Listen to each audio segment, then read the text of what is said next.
kind of outdoor fire experience, which in the Philippines is quite rare because the climate is very hot and warm. So to get high enough altitude to feel cool and cold and have a hot tub and have a burning fire with marshmallows was all part of the experience that they created up there. Yeah, it was very different from our life here in Siargao Island, so that alone again was worth the journey to get there and just be in a different environment surrounded by pine trees instead of palm trees. So yeah, it was nice.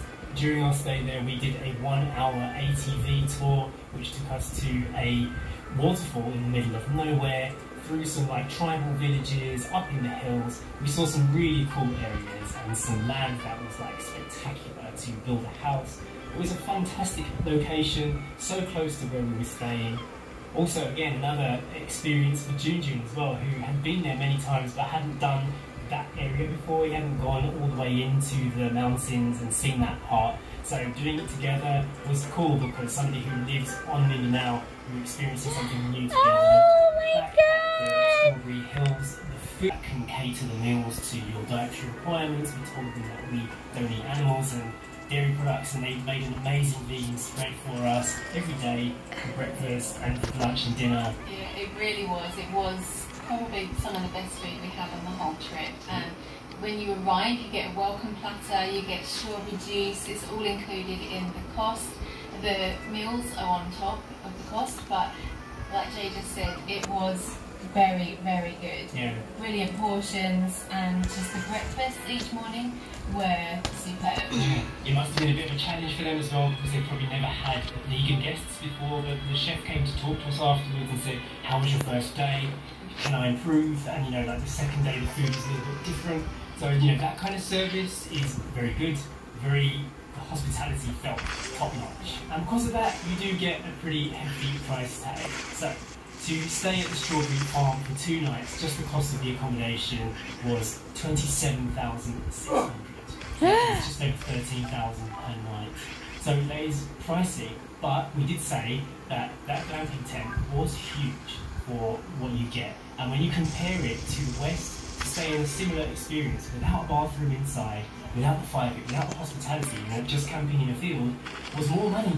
So it felt like a lot at the time, but it actually was very reasonable. For our food expenses, everything that wasn't complimentary, and also for the 1-hour ATV tour through the mountains, it was 13,200 pesos. So we did say to each other that the total cost of those 2 nights was actually more than our monthly rent on Siargao. So it was, we had to save up our money to pay for that. This isn't something that we could just readily afford easily. It was quite pricey, but I feel it was worth it, and I would recommend this to other people, especially here in the Philippines, because it's unique here.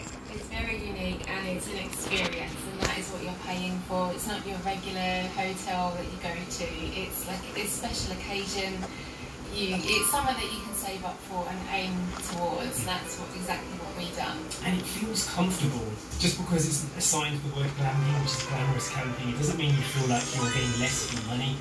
That igloo tent thing was very comfortable. You didn't need any air conditioning, just like hot water shower, everything you could possibly want from like a fancy hotel room. You get it there, plus the view and the environment too. So highly recommend it. The one thing we did say to each other was that if you arrive outside of strawberry season, you won't get any strawberries, you know, like the strawberry picking experience, unless you speak to the staff and ask them, where can we do this? There is actually a guy that works inside, a guy who is part of the ATV tour, and he has a little strawberry farm nearby that you can go to and pick strawberries at. It wasn't like an official service of the place, but we went over there and so he picked a whole tub of strawberries for us to take on our journey, and we just gave the farmer 500 pesos for the experience to be able to go in there and do that. On the day that we left the strawberry farm was pretty much just a travel day.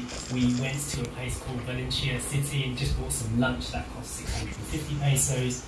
We went to a fruit stall in an area called Malay Balay, which was actually quite comprehensive. They had everything there, dragon fruits, exotic fruits, and we spent 670 pesos there.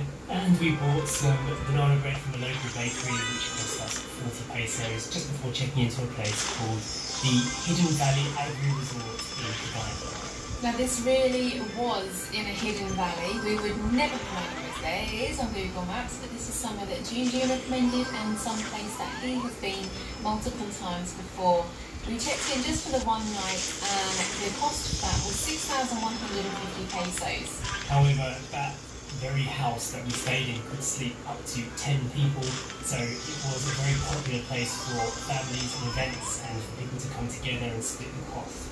They have a swimming pool on site. I think each villa has access to or has a private pool. It's a very isolated area, very calm and quiet, even though it's only 20 minutes or so from Gardenscapes, or a city which is probably one of the biggest cities on the land of Midland. After spending the one night there, just refreshing before our journey back home, we stopped again at our favourite cafe, Don Ciso, up in Bavaria, and we got their famous putamaya, which is a local dessert or kind of snack that has been kind of modernised by them with this ginger dressing, and the sauce was sticky rice. Sticky rice with coconut and mango and ginger dressing. It was really nice. That was our breakfast that day, and we all had one. And some coffee. So we had some French fries as well. We had coffee and some cotte for ginger, which is hot chocolate. And the cost for our breakfast that morning was 900 pesos. And that now brings us to our final 2 days on the island of Mindanao. We were back in Surigao City at this point, and we stayed at the Annex Hotel, which was 4,800 pesos for 2 nights there. This particular hotel is right by the port, so it's one of the perfect places to stay if you're on your way to Surigao Island, which of course we were to go back home. We made use of Food Panda again and ordered some pizza from Greenwich, which is a chain here, and the 2 pizzas came to 1,050 pesos. We spent 500 pesos on our breakfast the following morning, again ordering with Food Panda. We got some coffees delivered with some French sticks and some banana bread. And one of the unfortunate sides of travel during COVID is that you sometimes have to do antigen tests to get places. So we had to take 2 of them. The story wasn't required, and they were 1,200 pesos per person at a private clinic. The results were instant. They showed that we didn't have COVID and that we could get back on the boat and go home. The 3 boat tickets back from Surigao to Surigao Island was 800 pesos for me, James Story, to get back here to the island. And then we paid our local driver here, Joffrey, 1,200 pesos to get back home because we had no car left in port this time. So that is the total cost of our 13-day adventure over to Mindanao.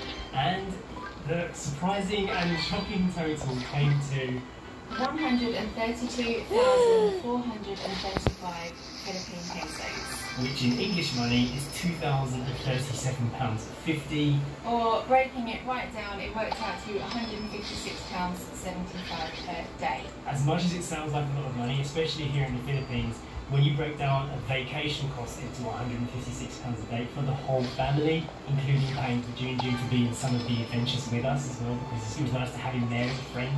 Yep, and also most of the accommodations would sleep for people or plus, so you have to factor that in as well. So for a family of 4, the cost would pretty much be the same. If you had your own car, you could obviously reduce the cost down massively, and there were many options for places to stay as well, but we decided that we wanted to take one of the top rooms when we went to the strawberry farm because it was a strawberry farm experience and you can save money.